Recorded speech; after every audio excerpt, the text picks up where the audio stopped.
రాష్ట్ర వ్యాప్తంగా ఊహించిన దానికన్నా అద్భుతమైన స్పందన ప్రజల్లో, ప్రత్యేకంగా మహిళల్లో చాలా స్పష్టంగా కనపడుతోంది. ఈరోజు అనకాపల్లి జిల్లాలో పెద్దలు, సోదరులు, మీ అందరికీ ఈ ప్రాంతానికి ఎంతో అనుభవం కలిగిన రాజకీయ నాయకులు రామకృష్ణ గారితో కలిసి ఈ ఇంట్లో మేము వాళ్ళ కుటుంబ సభ్యులతో టీ తాగి వాళ్ళు ఏ విధంగా దీపం పథకాన్ని ఉపయోగించుకున్నారో వాళ్ళు చెప్పినప్పుడు మరింత ఉత్సాహంతో ముందుకెళ్తున్నాం.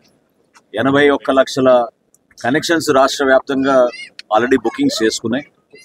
ప్రతి ఇంటికి ఈ దీపం 2 పథకం ద్వారా రాష్ట్ర ప్రభుత్వం అందించే సబ్సిడీ అమౌంట్ని సుమారు 850 రూపాయలు పర్ సిలిండర్, సంవత్సరానికి 3 సిలిండర్లు ఇచ్చే విధంగా ఒక అద్భుతమైన కార్యక్రమం ముందుకు తీసుకెళ్తున్నాం.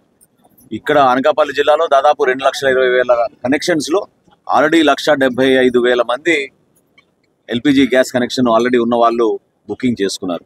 ఇది చాలా పారదర్శకంగా, చాలా సింపుల్గా చేస్తున్నాం. ప్రభుత్వం నుంచి 3 నిబంధనలు పెట్టాం. అదేంటంటే, మొదటిది మీకు కనెక్షన్ ఉండాలి, రెండోది మీ దగ్గర ఆధార్ కార్డు ఉండాలి, మూడోది మీ దగ్గర రైస్ కార్డు ఉండాలి. ఈ 3 అనుసంధానం చేసుకుని ఎక్కడైనా ఇబ్బంది ఉంటే మీరు 1967కి ఫోన్ చేస్తే తప్పకుండా అధికారులు స్పందిస్తారు. జిల్లా స్థాయిలో కూడా జాయింట్ కలెక్టర్ గారు ఎప్పటికప్పుడు పర్యవేక్షిస్తూ ఉంటారు. ఇది చాలా పారదర్శకంగా ప్రతి కుటుంబానికి ఉపయోగపడే విధంగా సంవత్సరానికి 2,840 కోట్ల రూపాయలు వెచ్చించే విధంగా సూపర్ 6లో భాగంగా ప్రజలకు ఇచ్చిన హామీని మేము నెరవేర్చుకుంటున్నాం. నిజంగా మహిళల్లో ఎంతో ఆనందంతో మనస్ఫూర్తిగా ఆశీర్వదిస్తున్నారు. ఎందుకంటే ఎన్నికల ముందు చేసిన వాగ్దానాన్ని నిలబెట్టుకోవడం ప్రభుత్వంలో వచ్చిన తర్వాత చాలా కష్టమైన పని. ప్రత్యేకంగా రాష్ట్రంలో మన